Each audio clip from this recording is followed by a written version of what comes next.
Hi, welcome back to my channel. ఈరోజు కథ ప్రాణమా నా దారి చేరమా 35వ భాగాన్ని వినేద్దాం. అమ్మో ఎంత డబ్బు అంటూ ఆ సూట్ కేసుని చేతుల్లోకి తీసుకుంది సూర్యకాంతం. అంతలోనే రమ్యని చూసి, రమ్య చెప్పమ్మా, నువ్వే నా జైని లవ్ చేస్తుందా? అదేంటమ్మా అలా అడిగావు? శివాని అంటే నీకు ప్రాణం కదా, అలాంటిది నువ్వే తనని కృష్ణకి ఇస్తానంటున్నావు, జైని నీ సొంతం చేసుకుంటానంటున్నావు. ఈ మార్పంతా నిజమేనా లేదంటే డ్రామానా? ఇన్ని రోజులు అక్కని ప్రేమించాను, కాదనను, కానీ నా మనసు కోరుకున్నది జై సార్ని. నా స్థానంలోకి అక్క వెళ్తానంటుంది. నేను ఎలా యాక్సెప్ట్ చేస్తాను? అందుకే మనసు మార్చుకున్నాను. నాకు మాత్రం బాధగా ఉండదా అమ్మా? కోరుకున్నవాడు దానికి సొంతం అవుతుంటే నేనెలా సహిస్తాను? రమ్యలో వచ్చిన మార్పును చూసి సూర్యకాంతం ఆనందం ఇంత అంతా కాదు. నీకు ముందే చెప్తూనే ఉన్నానే, ఆ శివానితో ఉండకు అని. చూసావు కదా, నీ ప్రేమకే టోపీ పెట్టాలని చూస్తుంది. ఏదో రకంగా నువ్వు జై సొంతం అవ్వు, అప్పుడు ఆ శివాని నా చెప్పు చేతుల్లో ఉంటుంది. నీ చెప్పు చేతుల్లో ఉండడం ఏంటి? నువ్వు ఎలానో జైకి సొంతం అవుతావు కదా. పైగా ఇంటి పనులు, బట్టలు, ఈ చాకరీ అంతా చేయలేకపోతున్నానే. అది ఉంటే నా కాళ్ళ దగ్గరికి అన్నీ తెచ్చిస్తుంది. పైగా పనమ్మాయి పెట్టుకునే స్తోమత మనకెక్కడికి? సూట్ కేసుని గుండెలకు హత్తుకుంటూ అంది. ఈ డబ్బు ఉంది కదా, అంతా ఏం చేసుకుంటావు? మళ్ళీ ఆ దరిద్రాన్ని ఎందుకు ఇంటికి తీసుకొని రావడం? నువ్వు ఊరుకోవే. ఓసీగా దాని చేత పని చేయించుకుందామని నేను చూస్తుంటే నువ్వేంటే వద్దంటావు? నీ ఇష్టం అని రమ్య అనగానే సూర్యకాంతం తనలోని తాను నవ్వుకొని, అందంగా పుట్టి తప్పు చేశావే శివాని, నువ్వు ఆ జై ఎప్పటికీ కలవరు అనుకుని తనలోని తాను నవ్వుకుంది. భోజనం చేసి హ్యాండ్ వాష్ చేసుకుంటూ శివాని వైపు చూశాడు జై. డైనింగ్ టేబుల్ మీద ఏదో సర్దడం చూసి ఆమెకి సైగ చేశాడు. ఏంటి అన్నట్టు చూసింది శివాని. జై నవ్వుతూ ఆమె ముందుకొచ్చి చీర కొంగుతో తన చేతిని తుడుచుకుంటూ కన్ను కొట్టాడు. ఏంటి మీరు? ఎవరైనా చూస్తారు. చూస్తే చూడని, నిశ్చితార్థం కూడా అయిపోతుంది కదా, ఇంకా ఎందుకు భయం? ఇంకా అవ్వలేదు కదా మనకి నిశ్చితార్థం. ఎందుకు అవ్వదు? అయిపోతుంది అంటూ శివాని చేతిని గట్టిగా పట్టుకున్నాడు. అయ్యో ఏం చేస్తున్నారు? వదలండి. అబ్బా ఏమీ చేయను. భోజనం చేయవా? చేస్తానండి. అందరూ భోజనం చేశాక చేస్తావేంటి? మాతో పాటే కలిసి తినచ్చు కదా. ఇప్పుడు మాత్రం ఏమైంది? తింటాను కదా. సరే తొందరగా తినేసి టెర్రస్ పైకి రా. ఎందుకు? అన్నీ చెప్పరు, కొన్ని కొన్ని అర్థం చేసుకోవాలి అని నవ్వుతూ జై అక్కడి నుంచి వెళ్ళగానే శివాని నవ్వుతూ భోజనం పెట్టుకుంది. ఏంటి అమ్మగారు తనలోని తను నవ్వుకుంటున్నారు? ఏమంటున్నాడు జై? చెప్పు శివాని నవ్వుతూ అడిగింది విద్య. ఏం లేదు విద్య, మీ ఇద్దరు సీక్రెట్గా మాట్లాడుకోవడం నేను చూడలేదనుకుంటున్నావా? నేను అన్నీ చూశానమ్మా. చెప్పు ఏంటి కథ అంది. సారు టెర్రస్ పైకి రమ్మంటున్నారు మాట్లాడడానికి. ఓహో, మాట్లాడడానికి రమ్మంటున్నారా లేదంటే ఏమైనా చేయడానికి రమ్మంటున్నారా? కొంటిగా అడిగింది విద్య. విద్య, అబ్బా శివాని నువ్వు ఇలా సిగ్గుపడుతుంటే నాకేం ముద్దొచ్చేస్తున్నా. ఇంకా జై పరిస్థితి చెప్పనవసరమే లేదు. పో విద్య. వెళ్ళకపోతే ఏం చేస్తావు? వెళ్తాను. చాలా రోజుల తర్వాత నీ ముఖం సంతోషంతో వెలిగిపోతుంది విద్య. నిజం చెప్పనా శివాని, విజయ్ నన్ను ఇంతలా లవ్ చేస్తాడని అస్సలు అనుకోలేదు. తన ప్రేమ చూశాక అనిపించింది నాకంటే ఎక్కువగా తనే నన్ను పిచ్చిగా లవ్ చేస్తున్నాడు. నీ ముఖం చూస్తేనే అర్థమవుతుందిలే. సరే సరే వెళ్తాను అని విద్య నవ్వుతూ అక్కడి నుంచి వెళ్ళగాని శివాని భోజనం చేసి టెర్రస్ పైకెచ్చింది. అప్పటికే జై ఆమె కోసం వెయిట్ చేస్తున్నాడు. ఏంటి ఇంతసేపా?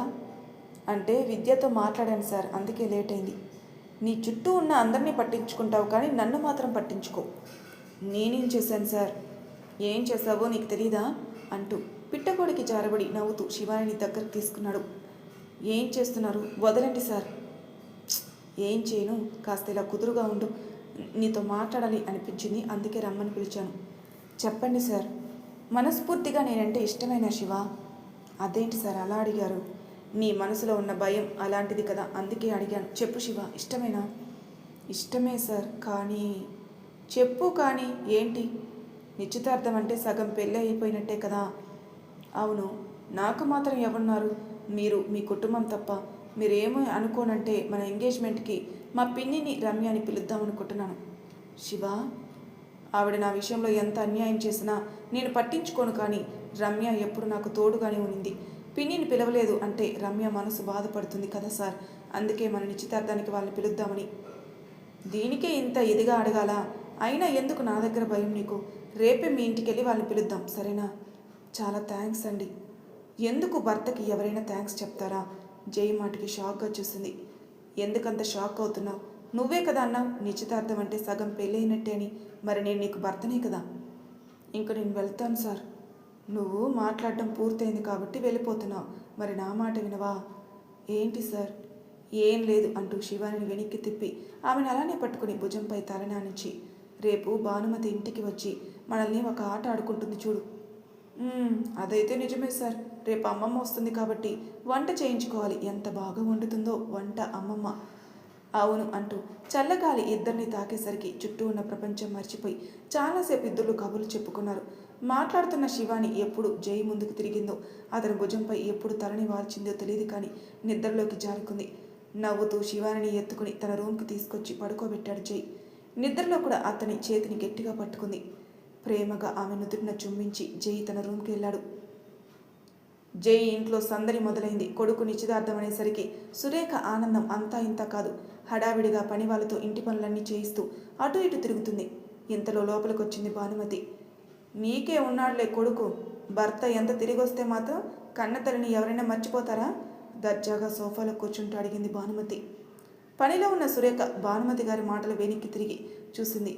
అమ్మా అంటూ ఆనందంగా ఏడుస్తూ తల్లి ఒడిలో వాలిపోయింది. ఎలా ఉన్నావమ్మా? ఇప్పుడైనా రావటం? మన ఊరు పొలాలు, మన ఇల్లు, గుడి అన్నీ ఎలా ఉన్నాయమ్మా? ఏంటమ్మా ఇలా అయిపోయావు? అసలు తింటున్నావా లేదా? ఒకటేంటి 1000 ప్రశ్నలు వేసింది సురేఖ. ఎప్పుడు తన కూతురు గ్యాప్ ఇస్తే మాట అందుకుందామా అని చూస్తున్న భానుమతి గారు కూతురు వాగుడుకాయని ముందే తెలియడంతో అలా చూస్తున్నారు. ఏంటమ్మా అలా చూస్తున్నావు? మాట్లాడమ్మా. రాజశేఖర్ వచ్చి ఎన్ని రోజులవుతుంది? ఏమ్మా అలా అడుగుతున్నావు? పర్లేదు చెప్పు. వచ్చి 4-6 రోజులు అవుతుందమ్మా. అవుతుందమ్మా. రాజశేఖర్ అంటూ గట్టిగా ఇల్లంతా దద్దరిల్లేలా అరిచింది భానుమతి. ఆ పిలుపుకి రూమ్లో ఉన్న అందరూ బయటకు వచ్చారు. హాల్లో కూర్చున్న భానుమతిని చూడగానే అందరూ నవ్వుతూ ముందుకొచ్చారు. ఎలా ఉన్నావు నానమ్మ? ఎప్పుడొచ్చావు అంటూ ఒకరి తర్వాత ఒకరు పలకరించి సోఫాలో సెటిల్ అయ్యారు. అందరూ వచ్చారు కానీ ఇంతకీ రాజశేఖర్ ఎక్కడా? ఎలా ఉన్నారు అత్తయ్య? ఆ మాట నువ్వు కాదల్లుడు, నేను అడగాలి. ఈ వాగుడుకాయతో ఎలా వేగుతున్నావో ఏంటో. రాగానే చెవులుకున్న తుప్పంతా వదలగొట్టేసింది. మాట్లాడడానికి అసలు గ్యాప్ ఇస్తేనే కదా. పైగా అన్ని మాటలు తనే మాట్లాడమ్మా అంటే నేనేం మాట్లాడను? ఆ దేవుడు నాకు మంచి అల్లుడినే ఇచ్చాడు. అదే నీ స్థానంలో వేరొకరుంటేనా? అమ్మో, తలుచుకుంటేనే భయంగా ఉంది అని భానుమతి అనగానే విజయ్ నవ్వుతూ సురేఖ ఫేస్ని చూశాడు.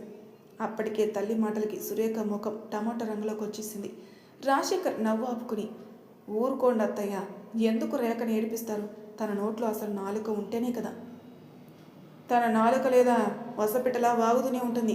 ఏంటల్లుడు, అత్తయ్య వచ్చిందని జోకులేస్తున్నావా? భానుమతి గారి మాటలకి ఎవరికి నవ్వాగడం లేదు. శివాని నోటికి చెయ్యి అడ్డం పెట్టుకుని నవ్వుకుంటుంది. అమ్మా, ఎందుకు వచ్చావు నువ్వు? ఇక్కడ నా మనవల్ల నిశ్చితార్థం కదరా, అందుకే వచ్చాను. అయినా ముఖం ఎందుకు ఎలా పెట్టుకున్నావు? రాక అమ్మ వచ్చింది. అమ్మకి టీయో కాఫీయో ఇద్దామని లేదా నీకు? ఇవ్వాలనే ఉంది, కానీ అందరి ముందు నన్ను బకరాన్ చేశావు అంటూ సురేఖ ఏడుపు ముఖం పెట్టుకునేసరికి భానుమతి గారు నవ్వుతూ, ఇలా రామ్మ అంటూ ఎంతో ఆప్యాయంగా పిలిచారు. ఏడుస్తూ తల్లిని హత్తుకుంది సురేఖ. చాలా సంవత్సరాల తర్వాత భానుమతి గారు కూతుర్ని చూసేసరికి అసలు కన్నీరు ఆగట్లేదు. అసలే గారాభంగా పెరిగిన సురేఖ పెళ్ళయ్యాక రాజశేఖర్ కూడా గారాభంగా చూసుకునే తలకి చిన్నపిల్లలానే ఉంది. అమ్మా అంటూ వెక్కి ఏడుస్తూ తల్లి ఎదపై వాలిపోయింది. మీ అల్లుడు ఇంటికి వస్తేనే కానీ కూతురు గుర్తుకు రాలేదమ్మా నీకు? నా దగ్గర నువ్వు రావు, కానీ ఇలాంటి కంప్లైంట్స్ మాత్రం బాగానే ఇస్తావే పిచ్చి పిల్ల. నిన్ను గారాభంగా చూసుకుని నీ కొడుకులు ఇద్దరు ఉండగా నేనెందుకమ్మా నీకు? పొరపాటును కూడా ఆ మాట అనకమ్మా. ఎవరు ఎంత బాగా చూసినా తల్లి ప్రేమ ఎవరు సాటిరారు. అంటే నేను బాగా చూసుకోవడం లేదా అంటూ జై, విజయ్, రాజశేఖర్ ముగ్గురు ఒకేసారి అలా అనేసరికి సురేఖ నవ్వుతూ, నా ఉద్దేశం అది కాదు. మరి అమ్మ ప్రేమకి ఏది సాటి రాదంటున్నాను. అయినా మీరు నన్ను బాగా చూసుకోవడం లేదని నేను అనలేదు కదా. ఎంతైనా పుట్టింటోళ్ళు వస్తే చాలు, మీకు కట్టుకున్న భర్తను కూడా పట్టించుకోరు కదా. అదైతే నిజమేనండి అన్న సురేఖ మాటలకి అందరూ నవ్వుకున్నారు. శివాని, ఎలా ఉన్నావమ్మా? బాగున్నానమ్మమ్మ. ఏంటి మరి నా మనవణ్ణి పెళ్లి చేసుకుంటున్నావు? సంవత్సరం తిరిగేలోపు నా కూతురు చేతిలో ఈ ఇంటి వారసుని పెట్టాలి అని సురేఖ అనగాని శివాని సిగ్గుతో తలదించుకుంది. అమ్మా, నేను శివాని బయటికి వెళ్తున్నాం. అదేంట్రా, షాపింగ్ చేయాలి, ఇప్పుడు ఎక్కడికి బయటికి? అది నిశ్చితార్థానికి సూర్యకాంతం గారిని రమ్యాని పిలుద్దామని వెళ్తున్నామమ్మా. ఆ పని చూసుకొని నేను శివ వెంటనే మాల్కి వచ్చేస్తాం. ఏంటి, ఆ గయ్యాలను గమ్మని పిలుస్తారా? శివాని ఎంత బాధ పెట్టింది. ఆవిడ గారు కానీ వచ్చిందంటే పెంట చేస్తుంది. ఎందుకు జై వాళ్ళని పిలవడం? అన్నీ తెలిసి ఉండే పిలుస్తున్నావా? విజయ్ మాటల్ని శివాని నవ్వుతూ చూసింది. నాకు మాత్రం ఎవరున్నారా అన్నయ్య, వాళ్ళే కదా, అందుకే పిలుద్దామనుకుంటున్నాను అని శివాని అనగానే ఎవరు ఏం మాట్లాడలేదు. అందరూ సైలెంట్గా ఉండేసరికి మీకెవరికి ఇష్టం లేకపోతే నేను పిలవనులే అన్నయ్య అంది. చచ్చా, అలాంటిదేమీ లేదు శివాని, నీకు మాత్రం ఎవరున్నారు చెప్పు, వెళ్ళి పిలుచుకొనిరా అని సురేఖ అనగానే శివాని నవ్వుతూ జైతో కలిసి సూర్యకాంతం ఇంటికి బయలుదేరింది. ఏంట్రా అలా ముఖం మీదే చెప్పేస్తున్నావు, శివాని మనసు ఎంత బాధపడుతుంది. ఆ సూర్యకాంతం ఎలాంటిదో నీకు తెలియదమ్మా, తెలిస్తే నువ్వు ఇలా మాట్లాడు. ఎదుటి వాళ్ళు మంచి వాళ్ళు అవని చెడ్డవాళ్ళు అవని బంధం అయితే వదులుకోం కదరా. అది అలా గడ్డి పెట్టండి, బుద్ధొస్తుంది విజయ్కి అని విద్య అనగానే విజయ్ కోపంగా చూస్తాడు.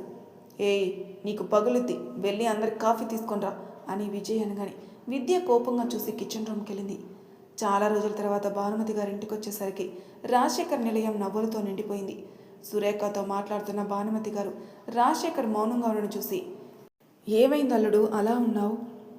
ఏం లేదత్తయ్య, నిశ్చితార్థం కోసమే ఆలోచిస్తున్నాను. సరే ముందు అందరూ పదండి, షాపింగ్కి టైం అవుతుంది అని తన ఆలోచనలకి ఫుల్ స్టాప్ పెట్టాడు. ఇక్కడే కారు ఆపండి సార్, ఇల్లు ఇదే అని నాకు తెలుసులే శివ, పద లోపలికి వెళ్దాం. ఒక్క నిమిషం అంటూ జై చేతిని పట్టుకుంది శివాని. ఏమైంది శివ? మా పిన్ని కోపంలో నన్ను ఒక్క మాట అన్నా సరే ప్లీజ్ మీరు కోప్పడకండి. ఏంటి చల్లబెడుతున్నావా నన్ను? అది కాదు సార్, గొడవలు ఎందుకని. సరే నేనేం మాట్లాడను కానీ మనసు విరిచేసేలా కోపం వచ్చేలా మాట్లాడితే మాత్రం అస్సలు ఊరుకునేది లేదు. ఎందుకంటే ఇప్పుడు నువ్వు ఈ ఇంటి బిడ్డవి కాదు, జైకి కాబోయే భార్యవి అంటూ శివాని భుజం చుట్టూ చెయ్యేసి లోపలికి నడిచాడు జై. ఎందుకో జై మాటలకి అలానే చూస్తుండిపోయింది. కాలేజీకి రెడీ అవుతున్న రమ్య ఒకవైపు తల్లి చెప్పే మాటలు వింటూ ఫోన్ వైపు చూసింది. డబ్బులిచ్చి కృష్ణ ఎందుకు ఇంత కామ్గా ఉన్నాడు, ఈ పాటికి ఏదో ఒకటి ప్లాన్ చేయాలి కదా. రమ్య వింటున్నావా? ఏంటమ్మా, ముందు నాకు కాఫీ అయినా ఇస్తావా, ఇవ్వవా, కాలేజీకి టైం అవుతుంది అంటూ హాల్లోకి వచ్చిన రమ్య జై శివాని చూసి షాక్ అయింది. ఆమె వెనకే వచ్చిన సూర్యకాంతం శివానిని చూడగానే కోపం వచ్చినా పక్కనున్న జైని చూడగానే కోపాన్ని అణుచుకొని గమ్మున ఉండిపోయింది. అక్క, సార్ మీరేంటి సడన్గా ఇలా వచ్చారు, రండి కూర్చోండి.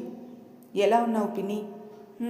బాగానే ఉన్నాను అంటూ మూతి తిప్పుకొని అంతలోనే కృష్ణ ఇచ్చిన డబ్బు గుర్తుకు రాగానే రేపు పొద్దున్న ఎలానో దీని ముఖంలో నవ్వు ఉండదు కదా, సచ్చినట్టు నా కొంపకొచ్చి నా కాళ్ళ దగ్గర పడి ఉంటుంది కాబట్టి కాసేపు ప్రేమగా మాట్లాడితే ఏమైంది అనుకుని నువ్వెలా ఉన్నావు శివాని, లేని నవ్వుని ప్రేమని తెచ్చిపెట్టుకుని అడిగింది సూర్యకాంతం.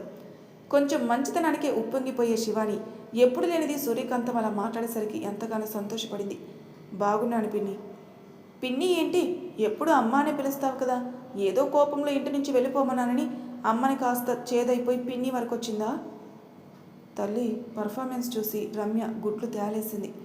అయ్యో అలాంటిదేమీ లేదమ్మా, అమ్మ అని పిలిస్తే నీకు కోపం వస్తుందని. ఎందుకు కోపం వస్తుంది? నిజం చెప్పాలంటే నువ్వు దూరం అయ్యాక నీ విలువేంటో తెలిసింది శివాని. నువ్వు ఎలాంటి దానివో నాకు తెలుసు, కానీ ఆ టైంలో మూర్ఖత్వంతో నీ మనసు విరిచేసేలా చేశాను, నన్ను క్షమించి తల్లి అంటూ ఏడుస్తూ శివాని చేతులు పట్టుకుంది. అమ్మ ఊరుకో అమ్మ, ఎందుకు ఏడుస్తున్నావు అని ఏమీ తెలియని శివాని సూర్యకాంతం యాక్టింగ్కి పడిపోయింది. కానీ జై మాత్రం సూటిగా సూర్యకాంతాన్ని చూశాడు. చూపులతోనే ఎదుటి వాళ్ళని జై అంచనా వేయగలడని తెలిసిన రమ్య, అమ్మ అప్పుడు లేని ప్రేమ ఇప్పుడు ఎందుకు ఒలగబోస్తున్నావు? నువ్వు మారినా మారకపోయినా అక్కకి జరగాల్సిన అన్యాయం అయితే జరిగింది కదా. ఈ ప్రేమ ఏదో ముందు ఉండి ఉంటే అక్కెందుకు ఈ రోజున జై సారింట్లో ఉంటుంది? నేను చేసింది తప్పనే కదే, నా పెద్ద కూతుర్ని క్షమాపణ అడుగుతున్నాను. ఇప్పుడు అడిగినా ఏం లాభమ్మా, అక్క ఎక్కడ ఉన్నా జై సార్ ఉన్నంత వరకు తనకి ఏ కష్టం రాదు. ఏమంటారు సార్? నువ్వు చెప్పింది నిజమే రమ్య, నేను ఉన్నంత వరకు శివానికి ఏ కష్టం రాదు, ఎందుకంటే శివాని నా మనిషి అని జై అనగాని రమ్య లోపలే కన్నింగా నవ్వుకుంది. ముందు కూర్చోండి సార్, అమ్మ కాస్త అక్కని వదిలి ఇద్దరికి కాఫీ తీసుకునిరా. అయ్యో నువ్వు వచ్చావన్న ఆనందంలో ఏం చేస్తున్నానో నాకే తెలియలేదు, ఇప్పుడే కాఫీ తీస్తాను. వద్దండి, కాఫీ తాగే అంత టైం లేదు, మీతో ఒక విషయం చెప్పాలని వచ్చాం, ముందు మీరు కూర్చోండి. ఏంటి బాబు చెప్పండి. రేపు నాకు శివానికి నిశ్చితార్థం, మీరు రమ్య తప్పకుండా రావాలి, సరేనా? మీ ఇద్దరికి నిశ్చితార్థమా? ఏమైంది అలా అడిగారు? మేము పెళ్లి చేసుకోకూడదా? చచ్చా, నా ఉద్దేశం అది కాదు బాబు, మా శివాని మనసు ఎలాంటిదో నాకు తెలుసు, అబ్బాయిల వైపు కూడా కన్నెత్తి చూడదు, అలాంటి తను మిమ్మల్ని చేసుకోవడానికి ఇష్టపడిందంటే నాకే ఆశ్చర్యంగా ఉంది. అంత నమ్మకం ఆ శివాని అంటే? అవును బాబు, అందుకేనా తనని ఎవరో మోసం చేస్తే శివ తప్పు చేసిందని బయటికి అర్ధరాత్రి ఆడపిల్లని చూడకుండా బయటికి గెంటేశారు? ముక్కుసూటిగా అడినాడు జై. ఏం మాట్లాడుతుంది సూర్యకాంతం? తలదించుకొని కంట్లో తడి తుడుచుకుంది. ఏం చేయను బాబు, అప్పుడు నా మనసు బండరాయి, అందుకే అలా చేశాను. కానీ ఇప్పుడు అలా కాదు. శివాని గొప్పతనం ఏంటో తెలిసే నా మనసు మార్చుకున్నాను. అమ్మా, ఆయన మాటలకి నువ్వేం బాధపడకు. సార్ ఏదో కోపంలో అన్నారు. లేదమ్మా, కోపంలో కాదు. నువ్వంటే ఎంత ప్రేమ సార్ మాటల్లోనే తెలుస్తుంది. అయినా నేను చేసింది తప్పే కదా. ఇంకా ఊరుకో అమ్మా, నువ్వు చెల్లి రేపు తప్పకుండా రావాలి. ఎందుకు రాము? తప్పకుండా వస్తాం. నువ్వు ఆ ఇంటి కోడలుగా అడుగు పెడుతున్నందుకు చాలా సంతోషంగా ఉంది శివాని. పెళ్ళయ్యాక ఈ అమ్మని ఇంటిని మర్చిపోవు కదా. పెళ్ళయ్యాక పుట్టినిల్లు ఎలా మర్చిపోతానమ్మా. రమ్య, అమ్మని జాగ్రత్తగా చూసుకో. వెయిట్ అక్క, టిఫిన్ చేస్తాను, తినేసి వెళ్దురు. లేదు రమ్య, అక్కడ షాపింగ్ మాల్లో అందరూ మా కోసం వెయిట్ చేస్తున్నారు, వెళ్ళాలి, టైం లేదు అని శివాని వైపు చూశాడు. వెళ్ళొస్తామమ్మా, రమ్య బాయ్ అని చెప్పి శివాని జై అక్కడి నుంచి వెళ్ళగాని సూర్యకాంతం కోపంగా పట్టపట్ట పళ్ళు నూరుకుంది. ఏం యాక్టింగ్ చేశావమ్మా? జై సార్ ఇట్టే కనిపెట్టేస్తారేమో అనుకున్నాను, కానీ నిజంగానే ఎరగదీశావనుకో. యాక్టింగ్ కాదే, ఎరగదీయటం. ముందు దాన్ని ఎరగదీయాలి. వాడు సూటిపోటి మాటలు అంటున్నా వెనకేసుకుని వస్తుంది. పెళ్ళి అయితే ఇంకెంత బాగా వెనకేసుకుని వస్తుందో. ఇప్పుడున్న సంతోషం రేపు దీని ముఖంలో ఎలా ఉంటుందో నేను చూస్తాను అనుకుని విసురుగా తన రూమ్కి వెళ్ళింది సూర్యకాంతం. రమ్య తనలోని తను నవ్వుకుని, చేయి షాపింగ్ చేయి అక్క, ఆగిపోయే నిశ్చితార్థానికి షాపింగ్ చేయడం ఎందుకు అని నవ్వు వస్తుందనుకుంది. నిశ్చితార్థం రోజు రానే వచ్చింది. ఇల్లంతా సందడి సందడిగా ఉంది. జై, శివాని ఇద్దరు మాటని కాదనలేక సింపుల్గానే ఏర్పాటు చేశారు. అబ్బా ఏంట్రా, నువ్వు ఇంకా రెడీ అవ్వలేదు, తొందరగా కానీ టైం అవుతుంది అని సురేఖ అరిచేసరికి, అబ్బా సూరి అరవకు, పనులన్నీ ఎవరు చేస్తారు, నేను రెడీ అవుతే.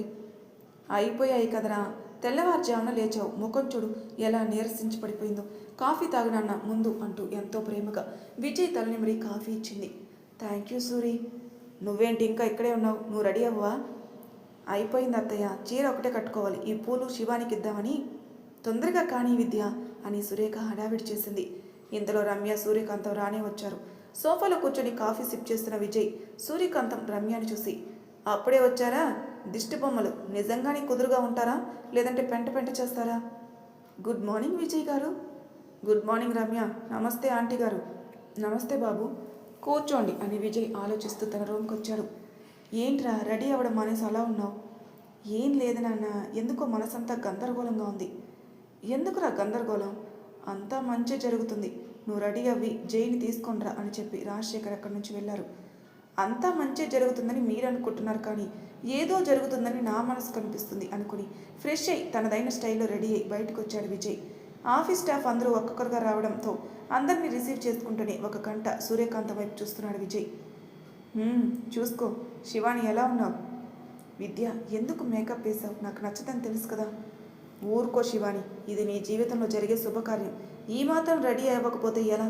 పైగా నేను వేసింది లైట్ మేకప్, ఇప్పటికే బుట్ట బొమ్మలా ఉన్నావు. ఏమాత్రం ఫుల్ మేకప్ వేశానంటే ఇంకా అందరూ జైని వదిలేసి నిన్నే చూస్తారు. విద్య, ఎందుకు కోపం శివాని? నిజంగానే నువ్వు అంత అందంగా ఉంటావు. సరే నేను రెడీ అవుతాను, లేదంటే విజయ్ చేతిలో తన్నులు తినాలి అని బయటికి వెళ్ళింది విద్య. మిర్రర్లో తనని తాను చూసుకున్న శివాని తనలోని తాను చిన్నగా నవ్వుకుంది. ఇంతలో జై నుంచి ఫోన్ రావడంతో లిఫ్ట్ చేసి, హలో సార్, ఎక్కడున్నావు? రూమ్లో. రెడీ అయ్యావా శివ? హా సార్, ఏమైంది, ఫోన్ చేశారు? ఒకసారి నువ్వు నా రూమ్కి రా. ఏంటి సార్? నిన్ను చూడాలని ఉంది శివ, ప్లీజ్. సార్ ఈ టైంలో అంటే బాగోదు, ఎలానో ఇప్పుడు నేను కిందికి వస్తాను కదా, అప్పుడు చూద్దురులే. లేదు శివ, నేను ఇప్పుడే చూడాలి, ప్లీజ్ తొందరగా వచ్చేయి. సార్? సార్ కాదు, జై అని పిలు. ఇప్పుడు కూడా సార్ ఏంటి? రేపు పెళ్ళై పిల్లలు పుట్టినా కూడా సార్ అని పిలుస్తావా అని జై అని కానీ శివాని సిగ్గుతో తనలో తాను నవ్వుకుంది. తొందరగా రా శివ అని జై ఫోన్ కట్ చేయగానే అప్పుడే లోపలికి వచ్చారు భానుమతి గారు. ఏంటే మనవరాలా, నీలే నువ్వే నవ్వేసుకుంటున్నావు? ఎవరు ఫోన్ చేసింది? నా మనవడా? అవునమ్మమ్మ.